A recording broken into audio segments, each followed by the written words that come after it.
Hi guys, today I'm gonna show you how I grow melons and watermelons in my climate, that is zone 4 in Canada.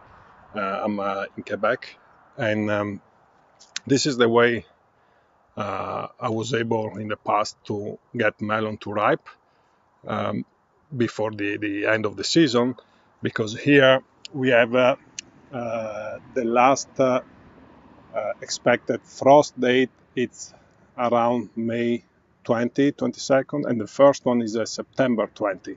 So it's a very short season.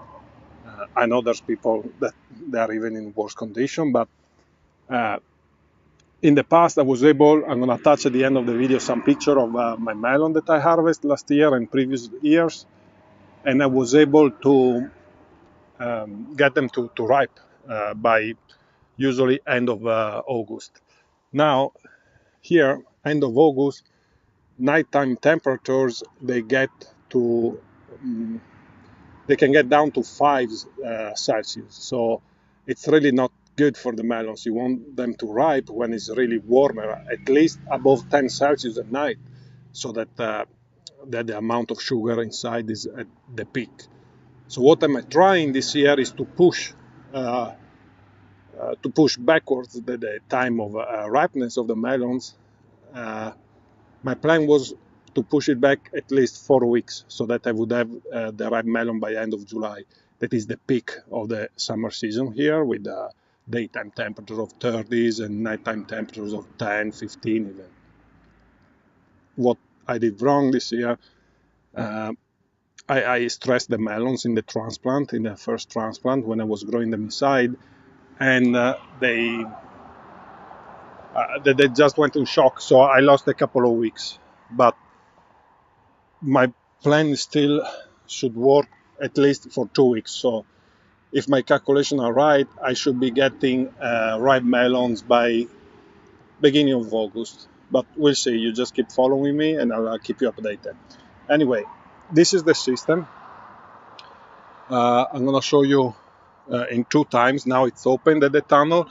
I'll take a little video after when it's closed to show you. But here you can see I have two right here water barrel. They are they go deep another foot, and these one are basically my heat sinks. They are filled with water. During the day they heat up, and at night they release the heat. On top of it, on this bed, I've also, you can see here, this is an heating cable. Is the things that you put on the roof for the ice, to melt the ice.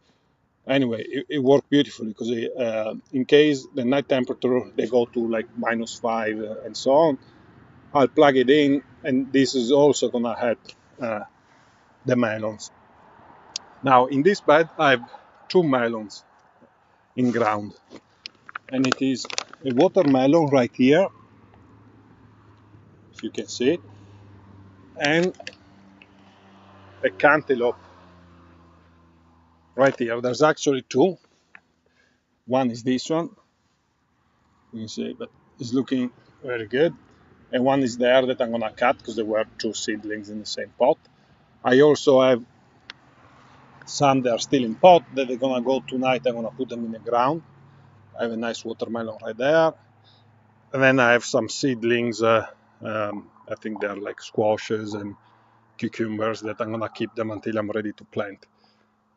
The other watermelon bed is that one down there, that I have only one of those water barrel, and I don't have the the heating cable. So this is because I wanted to stagger the production of the melons by 2 weeks. So this is a little later. I have a watermelon there to go.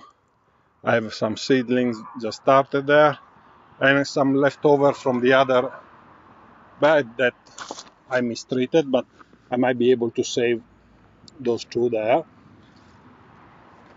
And so the important thing is really to get them to ripe, not towards the end of the season. You want it to ripe really when there's the peak of the heat, because otherwise you're going to lose on all that sweetness.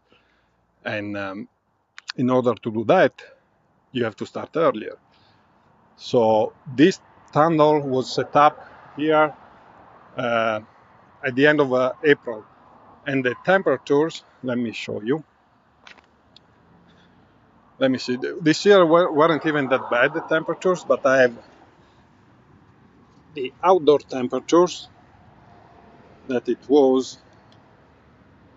went down to -5. Now, inside the tunnel, I'm gonna show you.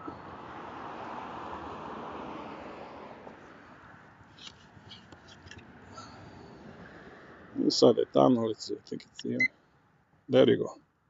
It was +6, the minimum. So it's a difference of more than 10 degrees Celsius. That's pretty good. And I'm pretty sure that that 6 was one night that I forgot, because during the day, if needed, I vented. And one night I forgot the plastic a little open. So it could have been that night that went to 6. Otherwise, all the temperature I would see, even as early in the morning, it would come out, it would be already like 12, above 10.